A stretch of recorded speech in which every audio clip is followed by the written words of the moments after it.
how to start a medical practice and excel in a medical practice, build your own medical practice in the US of A. The thing is, whatever is shared here today is going to be applicable everywhere. So those of you who are going to watch from the UK, from wherever else you're going to be watching from, the same things are going to apply because medical practice is medical practice everywhere. And so, in the interest of time, I'm going to introduce my guest, and of course, this is not my guest. This is my host, my half host, my wife. But a guest today is going to be our own dear friend and uncle and brother. And his name, if you haven't met him, is Dr.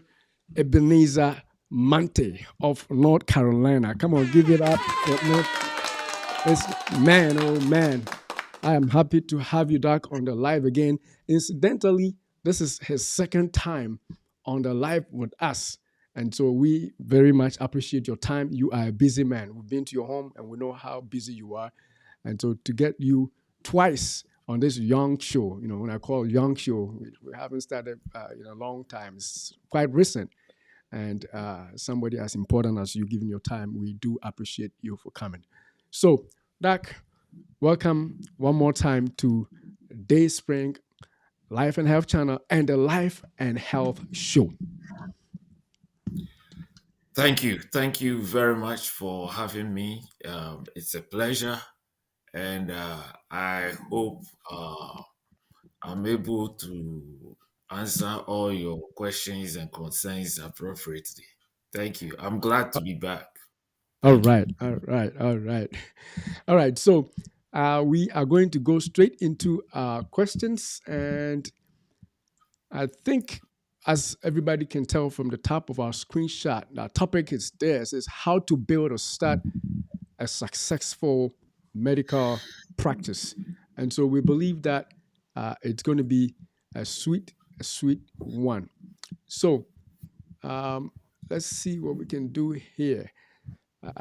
We have a question for you. Our first question is: can you please tell us a little bit about yourself and also about your practice? Oh, wonderful. My name is Dr. Ebenezer Monty, and I was born and raised in Ghana. And I went to Infant Film School and then University of Ghana Medical School, where I graduated in 1996, class of 96. I relocated to the United States, took my medical board exams, USMLE 1, 2, 3, was successful, enrolled in a pediatric residency program at Bronx Lebanon Hospital, and graduated in 2004. Uh, I did my residency on a visa like most foreign medical graduates do. Mine was H-1B. So I needed a job that will help me process my visa. And I got a job in Washington State. And after I started processing my green card, got my green card, I didn't renew my contract anymore, but relocated to South Carolina and started my pediatric practice. All right, all right. We'll go to the next question. So you said you were hired by an independent practice. Is that right? It, it was a hospital that Hospital. hired me. Okay. And it's an interesting story. But yeah, I'll tell you guys. It was a hospital that employed me after residency to help extend my H-1B visa as I also process my green card. Now, the hospital hired me to build a pediatric practice for them. So I built a pediatric clinic for them. And part of the verbal agreement, I'll say verbal agreement I had with them was that once my visa status got fixed, once I have my green card, they will turn over the practice to me and it will be my practice. And I would provide them with hospital coverage as the on call pediatrician, etc. What happened was I signed their contract in February. I graduated, finished my residency June 30th, and I started work August 1st. In the first week of August, when I started work, the CEO was terminated, and the interim CEO that came in fired almost half of the board. The physician services director who hired me, who I had all these verbal agreements with, was terminated. So all of a sudden, that agreement was dead. It was no longer alive. Um, a year and a half into the job, it was a 3-year contract. They moved on from an interim CEO to a new CEO who, who came out from, who was hired, a new person who was hired to come and run the hospital. So there was that was it. That dream and that goal ended right there. But I had learned how to start and build a pediatric clinic practice in there whilst I was there. Wow. I see. So I think most of us we get so comfortable working for other people. So why what made you decide to establish your own medical practice and business? You were saying that you have the experience already, but it's kind of easier if you decide to work for somebody. So what made you decide to start your own with that Yeah. experience? Um, it goes back to my background. When I look back, how I was raised. My father was a civil servant in the Ghana system. My father worked with PNT Postal Division, and he rose in the public servant ranks up to the position of deputy director. My mother was an independent businesswoman who ran different businesses, but she learned and got training on how to do. That time they call it tie and dye, but it's batik print in Mm, Ghana, and she had a very very successful business in doing the tie and dye batik print. The local folks call it Adwa Yankee. She at a point in time, we lived in Kumasi at that time. At a point in time, she was the biggest producer of tie and dye batik.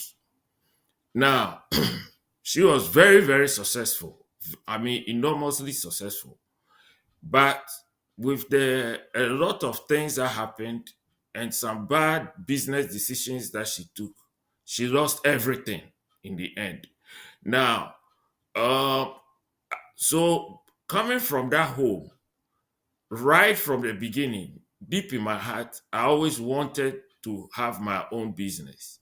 And I also felt that I had learned enough from where my mother's shortcomings were. My mother did great, but she had serious shortcomings that affected, that caused her to lose what she had.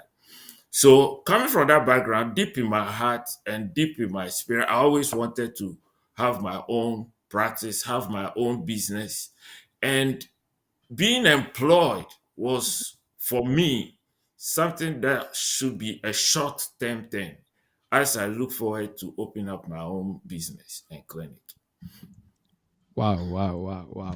That is huge. So you have this right from the get go, from learning from what your mom has done. Now let's move on to this other question. What financial considerations? Because we everybody wants to become a business person, but we're going to go into this because this is one of the huge areas. What financial considerations did you need to take into account when starting your practice? Yeah, beautiful. It's a very good question. Now, especially medical practice in America, there are different ways that you can start your practice. Mhm. Um, I will talk about how I did mine, and then I'll also show folks the other different ways that you can start your own practice. For me, I told you about my experience in Washington State. When I was leaving Washington State, I had one straight word. If you're a recruiter and you call me about, you contact me about a job opportunity that you have, the first thing I ask you is that, does it give me the opportunity to own my own practice? Wow, wow, wow, wow. That's the, if it doesn't give me the opportunity to own my own practice, I don't want to have any discussion with you. We are not on the same page. So just before just the year my contract was ending, this guy called me and he said, Dr. Monty, I've been looking for you because the first time we spoke, this is what you told me. Guess what? I have a hospital that is willing to support you for 1 year to build your own practice. Okay. And you were the first person I thought of because you told me this is what you wanted to do. So that was how it started for me. Ehen. So I got linked to this hospital, and what the hospital did was to support, they call it income guarantee, I signed an agreement with them to support me for the first year. Um, the way they do it is every month I present what I have made and then they top it up. And in exchange for them, they wanted me, I signed a contract to be the on call pediatrician for them for the next 3 years. Every weekend or every time you're on call.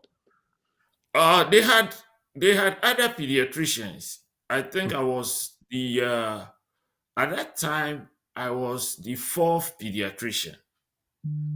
The fourth, so it was a Q4 call that they had me on. That was in exchange for those services. But we felt they were very intrusive. I mean, and the independence we wanted, we weren't getting it. So after, I think it was just about 5 months into the program, I told them that honestly, we wouldn't need their help anymore. So whatever contribution they have, they should keep it to themselves. We will run our business on our own. And then we took it from there. So from 5 months, we didn't accept any more financial help from their hospital. But the part of the agreement that I have to do their call for 3 years was still there. Now, this is one model, but there are other models too. Okay. Okay. Um, Now, with this model, you uh, we still needed financial support. Okay. So we signed up for SBA loan, Small Business Administration loan, to help support us. And then Small Business Administration loan, it came with a line of credit and all that. The requirement they needed was one, you should be licensed, you should have a contract with the hospital, you should have a practice. All those things, we met those requirements, and that was how we started. But the other models, like in some areas, it is very hard to. This one we started from the scratch. In some areas, it's very hard to start from the scratch. Mhm. So uh, I've had friends who bought practices from Okay. a retiring physician. So maybe someone has a practice and they are retiring. Then you buy the practice from them. And that one, you will also need a small business loan. And it comes with having a contract to purchase it for so and so amount and making so and so and so down payment. And then SBA will give you the loan to purchase that practice and then start running. The advantage of that is you already have a patient base Okay. that you are starting from. Yes. It's not now that you are trying to build your patient base, trying to gather patients and stuff like that. So there is that model as well.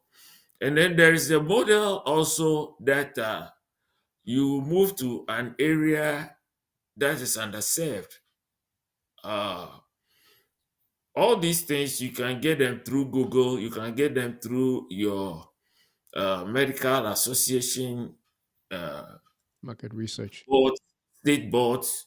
So you find a place where they have fewer doctors of your specialty.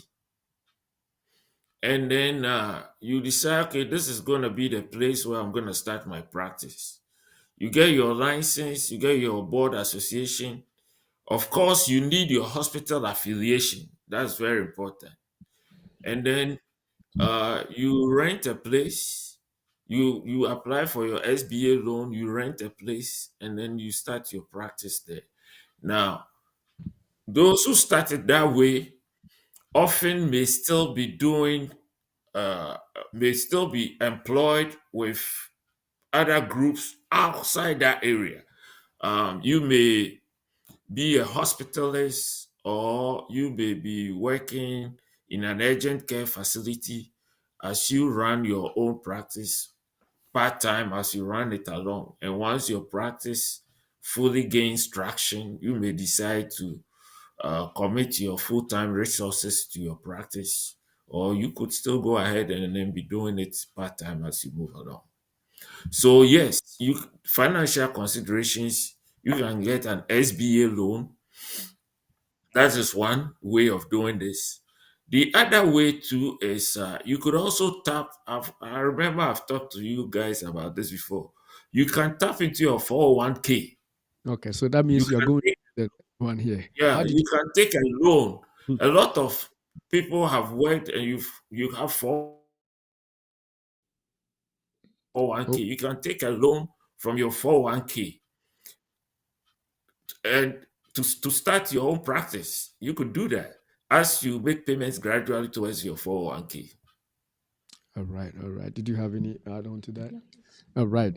So that is it. Now, um, have you come across a lot of other practitioners who started, this is a follow up question, and could not be successful? Because if you are going to take an SBA loan or take your retirement, money as a loan, what are the chances that it's not going to fail? You are still going to make it back up. Is it? Do you have any idea about the success rate for people who start on their own?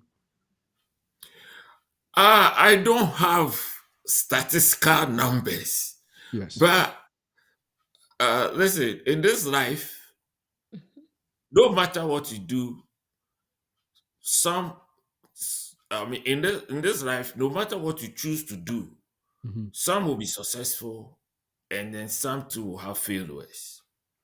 Now, I choose to instead focus on the successes. Mm. Okay, if I fail in something, I look at why did I fail? What are the things that made this thing unworkable? So that next time I know that, okay, this is where I feel, this is where my shortcomings are, and this is the way, and I do my research to on how best to fix that. So yes, definitely there are people who started their own practices and failed. And then there are those who started their practices and were successful. But the point is, you look at if you, I mean, I look at what will make me successful and that is what I focus on. So That's right. there is no doubt about it. They are failed practices, and they are look. They are even banks fail. Oh yeah. we are, we are here right now. We know that Silicon Valley Bank. has failed. My goodness. Failed. Even banks fail. Even banks failed. They have So, all the money and I they still mean, fail. yeah, Silicon Bank. Who would have thought that Silicon Bank will fail? Even banks fail. But the focus is uh think positive, Mhm. work towards success, give it your all, and believe and trust God that it will work.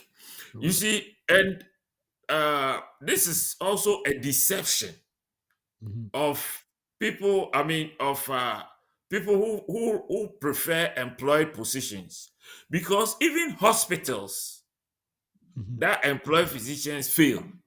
Mhm. Mm. I mean, here in the United States, we've seen hospitals collapse, hospitals lay off workers. We've seen hospitals lay off doctors, Mhm. let doctors go because a whole department was shut down. You understand what I'm saying? Yeah, we got you. Yeah. So even big institutions that you feel that, oh, I am covered or protected because I'm working for this big institution, they can fail you. Yeah. So no need to use that as the excuse. All right. Yeah. Let's see what else we got for a question. Uh, Gifty, you gonna read that question? So, how did you go about selecting a location for your practice? So, you were saying that you were in Washington, right, state, and you moved to North Carolina. Why did you pick that state? And when you got there, why did you pick certain locations that you have your practices at? We okay. Excuse me. Um, it was South Carolina that we moved to start our practice. But now our practices are South Carolina, but we live in North Carolina. By the way, before you answer, how many practices are you managing currently? Do you own? I have three. You have three practices. I Oh have my! three. I have You have three the experience. clinics. All right. Yeah, I have three clinics. Okay. So how did you Yeah. select patients? Yes. I'll still tell you the story of how mine went. Mhm. And because we came in with affiliation with the hospital rented us a place. You get the point. The Mhm. hospital rented us a place. So the initial time we were within the hospital campus. And it's important if for a medical practice, for a medical practice, if you are close to the hospital, it helps. Because if somebody wants a doctor, sometimes what they do is they drive around the hospital to Mhm. see the doctor's offices located within the vicinity. So if you are within the hospital campus, it helps. Now, the hospital campus too has its limitations Mm. because a lot of other doctors' offices are also within that campus. Competition there. Yeah. Yeah, so there is more competition there, and within the hospital campus, your growth will be up to a certain point. Mhm. Yeah, you will grow quickly, but your growth will go to a certain point, and it won't go beyond that because of the competition you have with other practices within that campus. So that is one thing. Now, with our this is Lancaster. With Lancaster, we've moved to a more central part of the a more central good location. It's not far from the hospital, but it is a very visible place. It's right at an intersection. It's on a story building, etc. Now, our second practice, which we opened, was Chester. Now, Chester, we did not open it on the hospital campus. Chester is about 3-4 miles away from the Chester Hospital. Now, with that, we looked for the main highway going into the town. We are right at the outskirts of the city of Chester. It's a visible place, good look. It's hard to miss. Mm, Location is very important Mm. mhm, because if you are well located, even people driving by and seeing your sign, your billboard, or even the building, the name on the building, or even if you hang a banner on the building, people will start calling you and want to come in. So location is very important. Location will also cost you more. mm, A good location would also cost you more. So you have to make a balance. You have to strike a balance between how much more you want to pay for and how much more of the location that you want. Those are the key things. Now, our third practice mhm, is located within more like a medical mall. Um, it was a new building.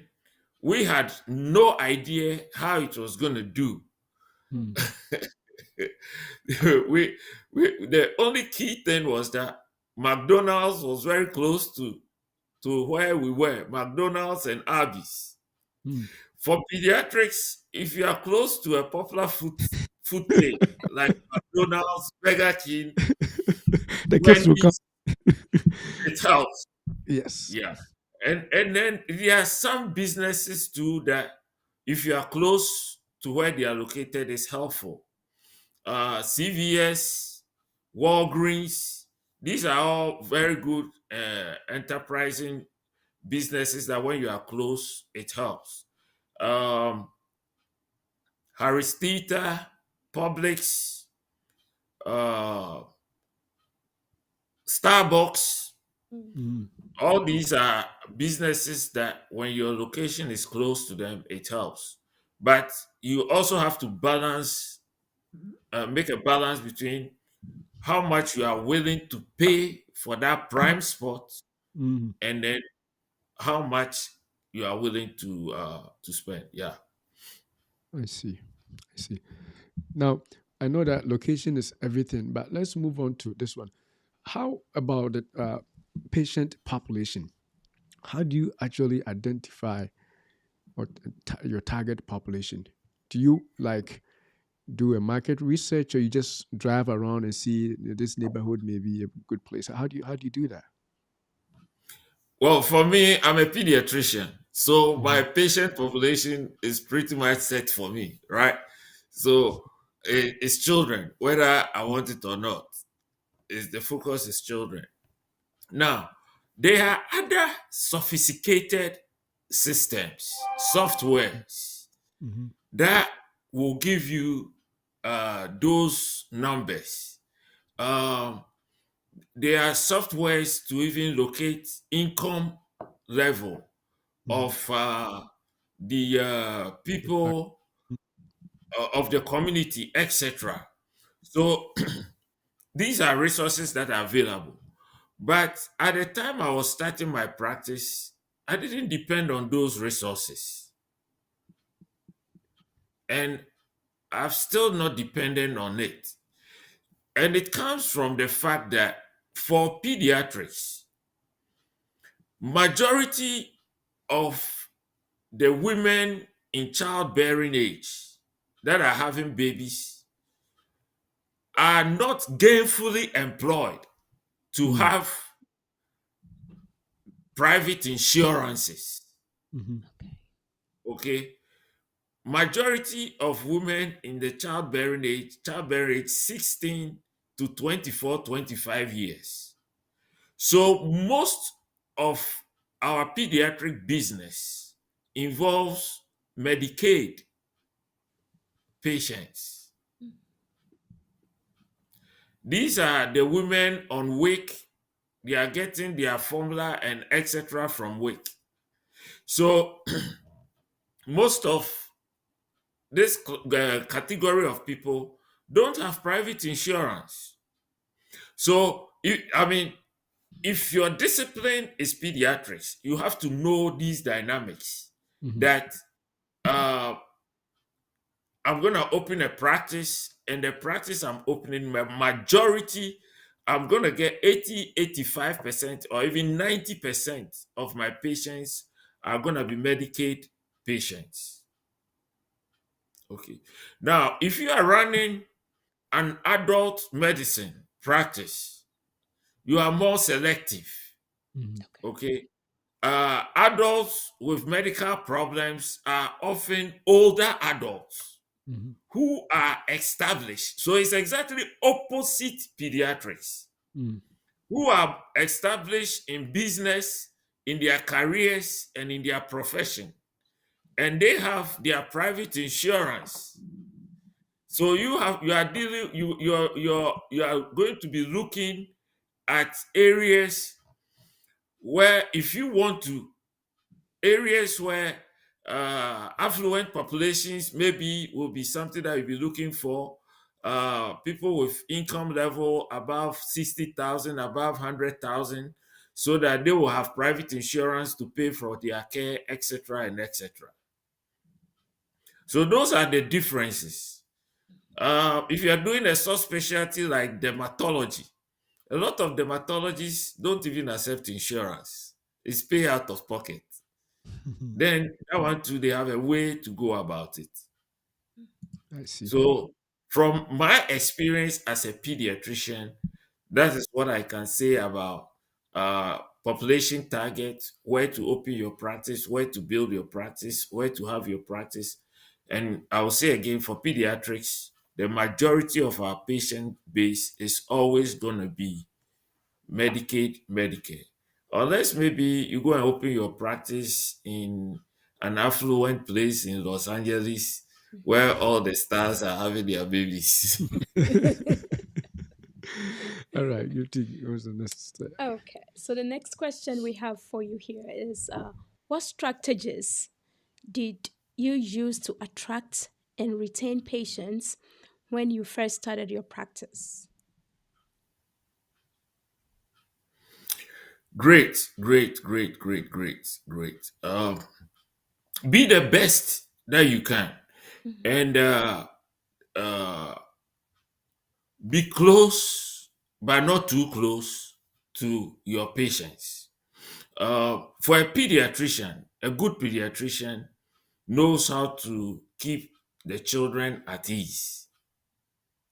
So uh, things like fist bump, high five, etc., is something that you do. It's part of you. I mean, and being goofy sometimes with the kids, Mhm. so that, I mean, so many times a kid who is crying and who is apprehensive, you'll be able to cool that kid, calm the kid down. The kid that didn't want to open his mouth, you get him opening his mouth as wide as a crocodile. And they all come with uh, just these tricks, these doing these things to help them feel at ease. In addition to that, too, you should be connected. You should have some connection to your patients. You to be connected, you cannot be a doctor in America and you don't know about American sports, Hmm. like a pediatrician. I mean, you should know about, at least you should know about basketball. You should know about football. I mean, you shouldn't know how to play it, but you should know, have an idea. You should also know something about your community, the community where you practice. Mhm. Hmm. I mean, when you come to our Lancaster office, okay, we are we have a huge poster of 2015 Lancaster High School girls basketball team. We sponsored that team and they won the state championship. Ooh, That that picture is 8 years old, and you will not believe how the community connects Mhm. to that photo. Hey, that lady was my mom's friend. You my see, this goodness. is my mom's friend. On and on and on and on and on. You get a Wow. point.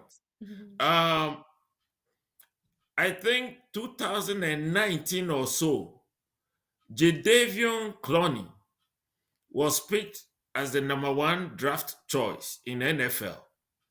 Jadavion went to high school in Rock Hill High. Hmm. Guess what? We had his fat head photo, beautiful, in our office. My goodness, that's a big business technique right there, huh? So right there, you are connecting with the Connection. community. Hmm. Mm. I mean, when Clemson, we are in South Carolina, when Clemson won the national title, we had their picture in there. Mm. So, though, in addition to this, okay, in the beginning, I also did volunteer work. I Okay. volunteered at the middle school team doctor. So, when middle school basketball, one of their middle schools, when they have a game, I'm right there. You're right there. Mhm. Wow. So that will expose you to the parents right there. Yeah, and the parents will come meet doctor so so and so. Somebody gets injured, I'm there to take care of the person. Mm. Wow. So with that, I got connected with the community. To the glory of God. Today, I don't. When I walk into any shop or any place in Lancaster, they recognize me. That's Dr. Monty. Wow. Dr. Monty, hey, how are you? Hey, Doctor. People wave at me. I don't even know them. Mm. I don't remember them. Not that I don't. I don't remember them. No, madam. Yes, yes, yes. I That's a don't good. remember them. I mean, if I Wow. go to Walmart, I get so many waves, so many highs. Mhm. Oh, you are my kid's doctor. You are this, you are that. I go through a drive-through McDonald's. You were my doctor. My doctor. Yeah. It happens almost every day. I see things like that. And it comes by the big thing is connect to the community. Mm. Now, I would also say that in the beginning, we did outreaches. Like we'll go to Walmart, we'll go and stand in front of Walmart and be giving out our business flyers, our Mm. clinic flyers to mothers who are coming in to come and buy their stuff. We did that too, which was very helpful. Um, at a point in time, we had a billboard, but the billboards they have their level of at a point in time they are no longer useful, and you have to Mm. take you have to back off from there. So we had all this advertising. We also do sponsor Pee Wee soccer, Pee Wee baseball, softball, and those things they do have our name in their shirts. So Mm. anytime they are playing the game, the Manti Pediatrics is written in their shirts. Everybody sees that. It's a way to advertise in the community that we are in. It doesn't cost much. It doesn't. It doesn't cost Those are all much to taken do. from you too. It's But those are all things that we did. And certain things take for some time. And then with time they lose their relevance. You Right. have to learn all those things. Okay, this thing is helping now, you go with the flow. If it's no longer helping, you withdraw the funds from there to something else that is working, and you keep going on. wow. I hope I answered this question You as did, Very much and so. that's a good answer too for Mm. that connection part. I think it yeah. works everywhere, not just in medical practice, any business at all. Last week we were talking about using Solomon's model to excel in business, and that is one of them. To connect and community contributions here and there. So we actually like that you do that at your place. Now let's see if we have any other question. Yes. How did you establish relationships with other healthcare providers and in your community, or do you even have that ongoing? Yes, I do. Um, First, as a doctor, you need to be affiliated with a hospital. Um, the hospital affiliation, they come in different levels. My initial affiliation with the hospital was as a full staff member, so I was required to do calls. As I became more independent and more established, that I didn't need that call thing anymore, I changed it to courtesy privileges. And so I do have courtesy privileges, which means that I don't do call for the hospital, but their biannual staff meetings, I have to be there. In my clinic in Rock Hill, I do have something they call uh, it's like a specialist privilege, hospital privilege, and that does not require me to do calls for them to either. Now, within your doctor community, you're going to have competitors, Mm. but you should still have good relationship with your competitors. You should still encourage your, even if you have to encourage your competitors, that is what I do. Even my competitors, I encourage them because the bottom line is my source comes from above. My goodness. I knew you were going somewhere with that. My goodness. My God is my source. So yes. I'm not afraid of competition. Hmm. Yeah, competition makes me uneasy, and it should make me uneasy. But I'm not afraid of competition. No. So yes, I do have good relations with other healthcare providers, even healthcare providers who are my direct competitors. I find a way to get along with them. There are some few ones that are actually vicious. Mm. I mean,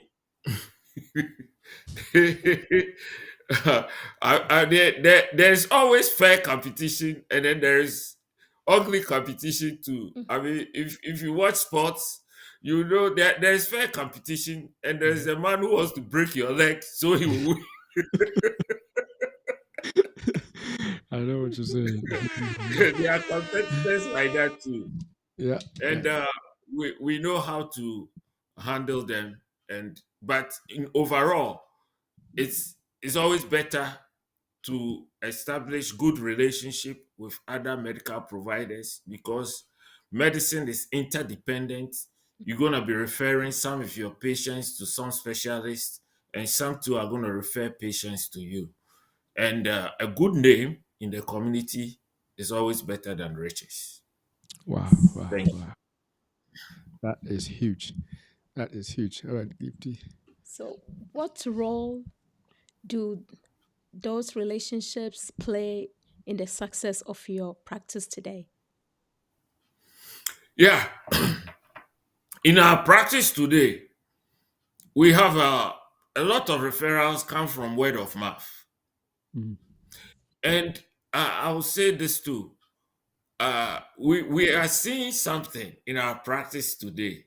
We are seeing children who came to us They're Hmm. have moved. kids and they are Oh my bringing good. their kids to My us. goodness. Wow. My goodness. That is huge.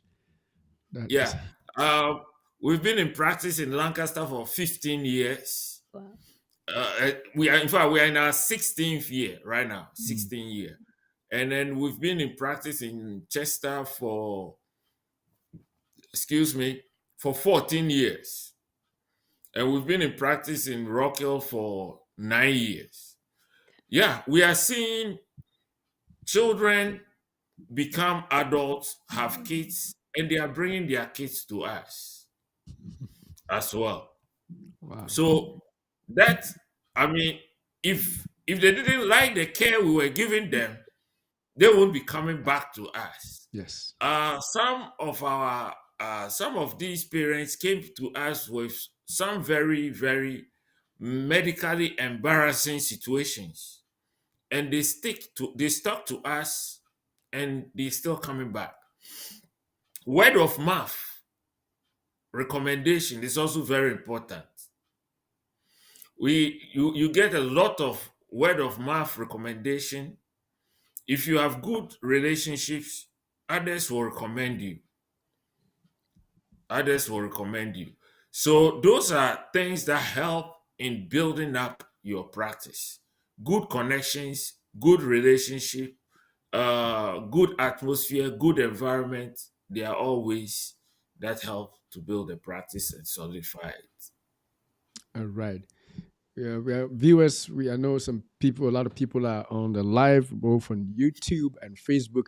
Don't hesitate to click the like and share if you are enjoying it. And also, when you share, other doctors and other business people are going to be able to benefit from this. I know Dr. Monty, we are only focusing on his business in terms of medicine, but this man is all rounded. So, any of those ideas he's sharing will apply for other business ideas that you have. So share the stream and let other people also benefit. So now the question we have is, how do you navigate state and federal laws in order to stay compliant? I think that is a huge thing for anybody, especially in the US, because the laws here are meant not to be broken when it comes to healthcare and stuff like that. How do you navigate the system? Yeah. First of all, uh, it's important to have the mindset that you're gonna be law abiding all the time. Hmm. You're gonna do your very best to abide by the law in every situation that you find yourself in. Now, there are state laws that regulate building up a business. Let me start like things like IRS. Hmm. You have to file your taxes, your payroll taxes. You also have to be abreast with what is going on. Look for help as much as you need help so that you don't fall behind in certain things. There are certain things that you it's best to assign it to specialists. Okay. Something like our payroll. We assign our payroll to paychecks. Mhm. So paychecks, that's our payroll, and they deal with payroll taxes. Okay. A lot of businesses, clinics, doctors' offices, we know got into trouble by not paying payroll taxes. So straight away, that role is no longer within our jurisdiction. We are focusing our entirety on our medicine. Medicine. So when it comes to like IRS, etc., it is being done by our accountants who are dealing with payroll, who are dealing with taxes, who are dealing with our books. Okay. Our accountants have our books, they have our what do you call it? Our bank statements, everything intact. So that part is taken care of. Mm. State taxes and all those things. Then other state laws uh involved with medical care, that one you have to know about it. In your state, you have to know what is the law when it comes to an emancipated minor. You have to know what is the law when it comes to a minor who can make major decisions, a minor who cannot make major decisions. What is the position of parents in the teenagers' medical care, etc., etc. Those are things that you need to know. If you have a patient who has been sexually molested, what is the state law? You have to report to the police. You have to report to this. You have to do it just in accordance with what is required of you. So, yes, the important thing is what you can assign to specialists, assign to them. Mhm. What is within your practice, know it and do it right. I That's see. how we stay compliant. That's Yeah. how you stay compliant. Good, good, good, good. Now, I know that most states. This is a follow up on that question, especially when you deal with Medicaid patients. Some of the states um, make it unusually difficult for practitioners of all kinds, whether it's medical doctors, um, uh, however it is, healthcare. Because they know that a lot of people use the state system, they are a little too strict on that. Is that not frustrating? Some practitioners even refuse to take Medicaid just because of the unusual, you know, attacks on them because of state scrutiny and stuff like that. How do you see that? Do you feel it's too much of a burden to handle those? Um, I see where you coming from. What you have to know the details honestly, and then know where to avoid the pitfalls. I sadly have to say this, that there are two big political parties in the United States. Um, one party's goal is to collapse Medicaid and Medicare, and then to put a negative tinge on it. As a medical practitioner, who, especially since that is mostly my patient base, we have to do all we can to meet all requirements, to make sure that we don't fall prey to these people who are looking for an opportunity Hmm. to discredit. The opportunity is to discredit Medicaid and Medicare. So, as much as possible, we work hard to follow all the rules and all the laws as much as we can. Wow, wow, wow. All right, we are coming close to the end of the show. We are almost an hour into it, so we may have to continue this again. And I'm related to Dr. Monty, so he has no choice but to come again. It's just not going to be his last. He's in trouble. As long as we do a live show, we are always going to call on you. So we may not finish. We're just going to close off at the hour at the hour point. But we'll give him this last question, and then also allow him if he has any any advice for people who are considering practicing their going into private practice, I should say. So, if you want to ask this question, well, Oh, okay. Can you discuss any challenges you have faced while building and managing your practice and how you were able to overcome them? Oh yes, we there are, as for challenges, there are plenty. There will be a time that there will be cash shortages. Yeah, wow. that you don't have enough to maybe even pay yourself and pay your workers, and you would have to tap into your SBA line of credit. In the beginning, you may also assign yourself some locum jobs to be able to provide for yourself and to support yourself. So that is one of them. And then you may also face undue challenges, competitors who want to cut your feet from under you and stuff like that.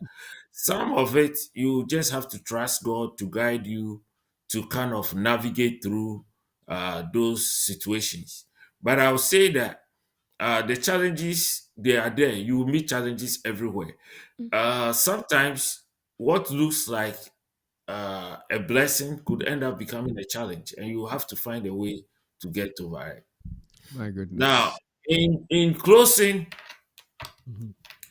I want to encourage everybody who has a desire to open or run his own business. Don't run away from it. Uh, be willing, take the first step. Uh, don't look too much at the negatives. Hmm. Look instead at the positives and take a step of faith. And as you move on, you will learn more and be able to fix the other things around. Thank you. Wow, wow, wow, wow. My goodness. My goodness. We are we are happy today. We are so glad. My goodness. My goodness. My goodness. I don't know if you could hear that, but I got a lot of cheers from our live people here. Oh man. So Dr. Mate, we want to say thank you so much for giving yourself uh, your relatives right here, myself and giving us this opportunity to share your experience. We have visited this man in his home, and I don't want to blow his horn, but he is successful. Just to say that he has 3 practices is enough to tell you that he's a hard worker, man of faith, a man who doesn't take a no for an answer. And I like some of the answers that he gave. He says that there are challenges, there are competitors, but yet you don't look at those. You continue to look for it. So those of you who are watching and thinking about starting your own practice, starting your own business, however and whatever the enterprise may be, it may not be a medical practice, but those same wisdom that he has shared are going to be useful in all the steps that you need to take to have a good business. And so we are going to close off today. I hope to see you next week. And we will say, Beloved, Beloved, we wish above all things that you prosper and be in health, even as your soul prospers. Thank you for watching, Thank you so much for and your we'll see time. you again. God bless.